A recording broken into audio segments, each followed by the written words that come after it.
Hello everybody, get yourself your breakfast or whatever meal you're having, because it's time for a MilanToon news flash. And it's about time to wrap up this little trilogy I've started because, as of June 11th, the CHUGGINGTON ADVENTURE Depot at Silver Dollar City is officially open.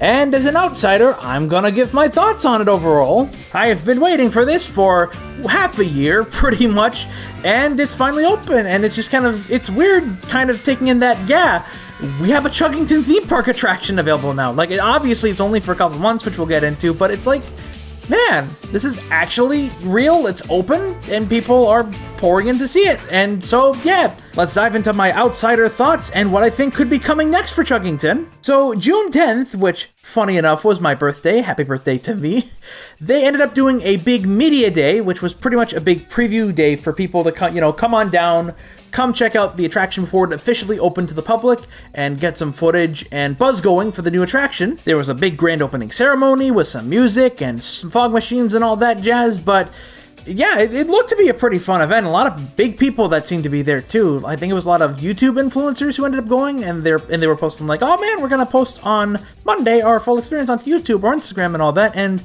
there's a lot of Instagram buzz I especially noticed was going on, so yeah, a lot of coverage for this, surprisingly. The reception has been very positive so far, like not just, sponsored posts, but also people coming to the park and checking it out, and looking from afar, yeah, there's good reason to be. For something that's just going to be here for a couple months, this is way more than I was expecting, honestly. It mostly looked like this was going to be stuff like cutouts and stuff for the actual destinations and potentially for the chuggers, because the concept art didn't really give the best idea of what we were expecting, but then we got to look at the clock tower and it's like, oh man, what I was completely expecting to be like, just putting like an ortho or something on like cardboard, that's like a full-blown clock tower prop, and that is kind of honestly amazing, and that's kind of what the whole experience kind of seemed to be. The buildings, even if they are more flat and everything, are still pretty well detailed and pretty faithful to the show, and the chuggers, despite being, taken down a bit and scrunched a bit,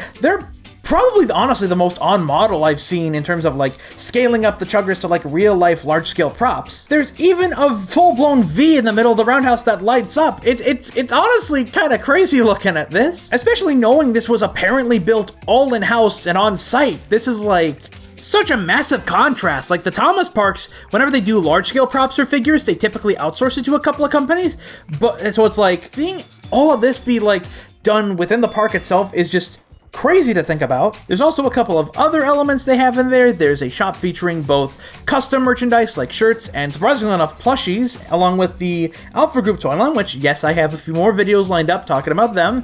And there's also a build and play area with like the two major play sets that I talked about before on this channel, the All Aboard Starter set and the Safari Park play set.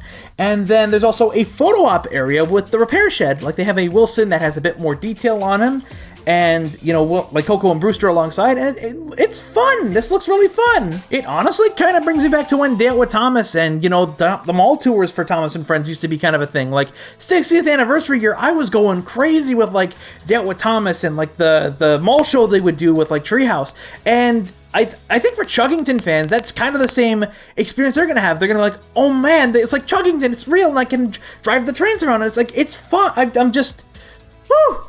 It looks like a fun time for kids. So yeah, that's me geeking out about the whole park kind of out of the way, but let's actually talk about what I think this could lead to the future of in terms of Chuggington at the Hershey parks and potentially other things. One thing I noticed on the days leading up to the opening was the buzz on Facebook for this was huge. There was like 600 comments and like 300 shares, like for the sneak peek post they put out, and like a lot of comments were like parents tagging other parents and going like, hey, we gotta go check out the Chuggington Adventure Depot, which, considering Chuggington is not a particularly massive property, like that's pretty amazing for me to kind of pick up a little bit. Like, Chuggington, even though it's not like as big as Thomas or anything, it's still a very popular property. When Chuggington relaunched in 2020, it ended up becoming one of the top 15 preschool shows across all US cable in the last quarter of 2020.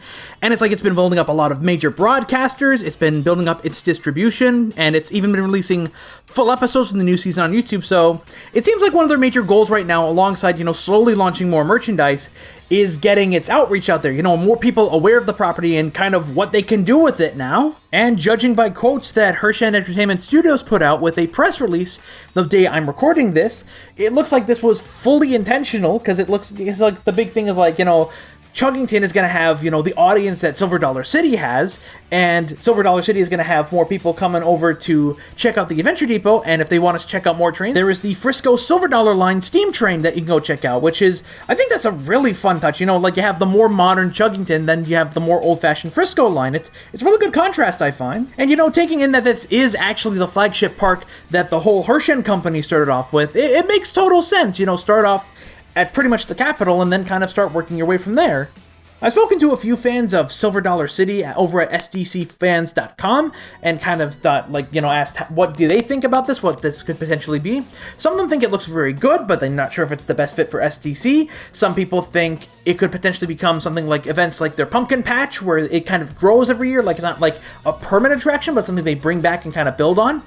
And one person I actually found actually suggested, hey, this could be kind of their first major investment for a park they recently acquired, Kentucky Kingdom, like set up an area over there, which in hindsight, I think that would make a lot of sense. I think they could easily, you know, leverage that because Chuggington has a major audience that's coming out just to see the Chuggington Adventure Depot, as judging by the Facebook comments. So, you know, if you want to boost Kentucky Kingdom a bit, like set up like a Chuggington like depot area or something, kind of like this, or even, you know, do like a full-blown Chuggington Park or something. I don't know. There's a lot of things that could infer, but there is one particular part from the press release that did stick out upon looking at it. Near the end of the press release, they call this a touring experience, and I think that semi-confirms a theory I've been having about this since the very beginning. I've kind of been theorizing this could be a Thomas and Friends Explore the Rails style thing, where it's kind of like an exhibit they can tour to other parks or other towns and stuff, and it seems like this is something they definitely want to expand on and do more with, and honestly, I think this is a great idea. It looks like it'll be easy to transport, it looks like it's a fun idea, it's very easy to expand, and they've got a lot of the basics in, like you've got the main attraction of like driving around Chuggington in your own train, you've got like play areas that kids can play in, photo ops, and like shops to sell merchandise in. I could see this definitely becoming, you know, maybe not necessarily like cross-country kind of thing, but maybe like even something within their parks, like, hey, Dollywood, Chuggington Adventure Depot, just for this summer, or like during, you know, a holiday season, or whatever. You know, it's interesting to see where this is potentially going, and it's very reassuring to see, especially considering Chuggington has not had a lot of advertising as of this year so far, because, you know, Season 7 is in production, and they're kind of holding off a little bit, I think, till then, and they're trying to figure out toys. It's really nice to see this series still have such a major, like, audience still wanting to, like, that is going across the country even to go visit this place. It's hard to say what exactly is going to happen next, if this is going to extend beyond Kids Fest or if it's going to expand to other parks. Like always, we just gotta wait and see what happens, I guess. So, as always, I'm gonna start rounding off a bit with a few questions that I want to propose. Do you guys want to go to the Chuggington Adventure Depot? Do you guys have plans to visit the Chuggington Adventure Depot? Have you visited Silver Dollar City before? Is there a Chuggington theme park attraction you'd like to see ideally, or where you'd like to have it? You know, it's a lot of good discussion we can have with this video, considering all the stuff that we've got kind of laid out for this, so yeah, feel free in the comments to do whatever.